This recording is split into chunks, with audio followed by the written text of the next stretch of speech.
তফাৎটা এরা করতে দিচ্ছে না শরণার্থী এবং অনুপ্রবেশকারী, তার জন্যই কিন্তু এরা সিএএটাকে আটকাতে চাইছে। উনি পশ্চিমবঙ্গের বাঙালি খুঁজে পান না, ডিএনএতে মিথ্যাচারিতা। আমি ওনাকে বাংলার মন্ত্রী হিসেবে মানি না। নমস্কার, রাষ্ট্রদূত বাংলায় আপনাদেরকে স্বাগত জানাচ্ছি। আমাদের সঙ্গে উপস্থিত রয়েছেন doctor Narayan Chakraborty sir. Sir, আপনাকে রাষ্ট্রদূত বাংলায় স্বাগত জানাচ্ছি। এই সিএর যে ব্যাপারটা হচ্ছে, এই বিষয়ে আপনি একটুখানি কিছু বলুন।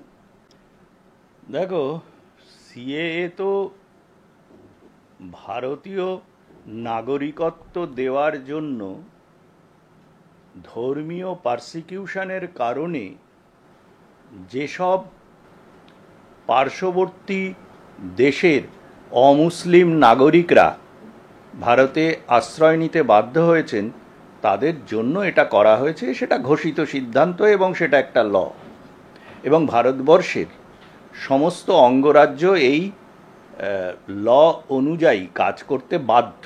পশ্চিমবঙ্গের সীমান্ত দিয়ে আমাদের পার্শ্ববর্তী দেশের থেকে প্রচুর জেহাদি ভারত বিদ্বেষী শক্তির অনুপ্রবেশ ঘটেছে, এবং এই অনুপ্রবেশে দুঃখের সঙ্গে বলতে বাধ্য হচ্ছি, যেমন পশ্চিম দিকে হয়েছে, কিছু ভারতীয় রাজনীতিবিদ এবং ভারতীয় মানুষজন এই অনুপ্রবেশ ঘটাতে সাহায্য করে চলেছে। আমাদের এই পূর্ব দিকেও কিন্তু তাই। এবং একটা জিনিস মনে রাখতে হবে, পাকিস্তানের সঙ্গে আমাদের যে সীমানা ভাগ করা আছে তার থেকে বাংলাদেশের সঙ্গে ভারতের সীমানা কিন্তু অনেক বেশি। বাংলাদেশ থেকে শরণার্থী উদ্বাস্তু হয়ে এসেছিলেন, তাদেরকে সরকারি সাহায্য এবং সরকারি নিয়মে তারা ভারতবর্ষের পূর্ণ নাগরিকত্ব পেয়েছেন। কিন্তু পশ্চিমবঙ্গে এটা করা হয়নি। তার একটা গূঢ় উদ্দেশ্য ছিল। পশ্চিমবঙ্গে এটা সবচেয়ে বেশি প্রবলভাবে যেটা শুরু হলো সেটা হচ্ছে 1982 সালে বামফ্রন্ট সরকারের বকলমে সিপিএম যখন ভূমি সংস্কার আন্দোলন শুরু করলো এবং তার মাধ্যমে এইসব অনুপ্রবেশকারীদের বিভিন্ন জমির পাট্টা দিয়ে তাদেরকে রেশন কার্ড এবং ভোটার কার্ড তৈরি করা হলো, পরবর্তীকালে আধার কার্ড করার জন্য তাদেরকে সাহায্য করা হলো।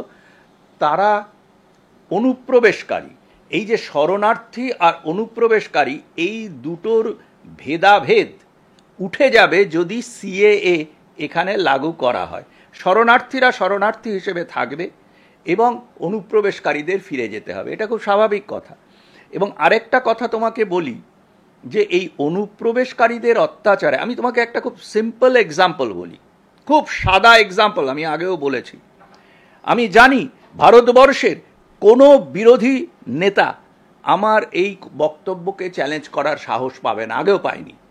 সেটা হচ্ছে, আমার যখন ছাত্রাবস্থায় সেই 70-72 সালে আমি যখন যাতায়াত করতাম ওই 4 নম্বর ব্রিজ দিয়ে পার্ক সার্কাসের, তখন দুপাশে যাতায়াতের রাস্তায় আমার চোখে পড়তো দুটো মসজিদ। আজকে সেখানে অগুন্তি মসজিদ চারপাশে, গুণে শেষ করতে পারবে না। আমার বক্তব্য হচ্ছে, ইসলামী মানুষের সংখ্যাটা কি বেড়েছে? কিন্তু ভারতবর্ষের যে ইসলামী মানুষের জনসংখ্যার হার, তার সঙ্গে পশ্চিমবঙ্গের ইসলামী মানুষের জনসংখ্যার হারে কোনো প্যারিটি নেই। এই মানুষগুলো আসছে কোথার থেকে? এতটা যে বেড়ে যাচ্ছে। রোহিঙ্গাদের বস্তি আমি দেখেছি, তারা বাংলার নামে কি বলে। আমি তোমাকে একটা কথা বলি, আজকে মমতা ব্যানার্জি বলছেন যে উনি খুব বাঙালি প্রীতি। ওনার বাঙালি প্রীতি তো একদম ধসে গেছে। ওনার বাঙালি, যাদের বাঙালি নেতৃত্ব, যারা বাঙালির কথা বলতে পার্লামেন্টে উনি পাঠিয়েছেন, তারা হচ্ছেন সাকেত গোখেল, ইউসুফ পাঠান, কীর্তি আজাদ এবং শত্রুঘ্ন সিনহা। এছাড়াও উনি পাঠিয়েছেন সেই রাজীব সারদেশাইয়ের স্ত্রী, আর এক সময়কার অসমের একজন কংগ্রেসি নেতা, অধুনা প্রয়াত কংগ্রেসি মন্ত্রী, তার মেয়েকে। উনি পশ্চিমবঙ্গের বাঙালি খুঁজে পান না। তাদের জমি বিদেশিদের দ্বারা আগ্রাসন করা হচ্ছে। আমি ওনাকে বাংলার মন্ত্রী হিসেবে মানি না। কোনো আইনত কোনো স্বীকৃতি নেই, কোনো ইলেকশনের সার্টিফিকেট নেই যে উনি বাংলার মুখ্যমন্ত্রী। উনি পশ্চিমবঙ্গের মুখ্যমন্ত্রী। ওনার মনের মধ্যে আছে বাংলাস্তান, এবং সেই বাংলাস্তানের লক্ষ্যেই কিন্তু উনি এগুলো করছেন যেগুলো অসাংবিধানিক।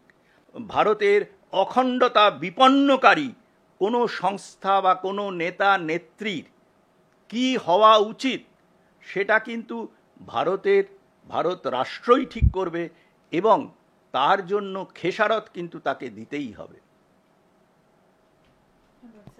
নমস্কার।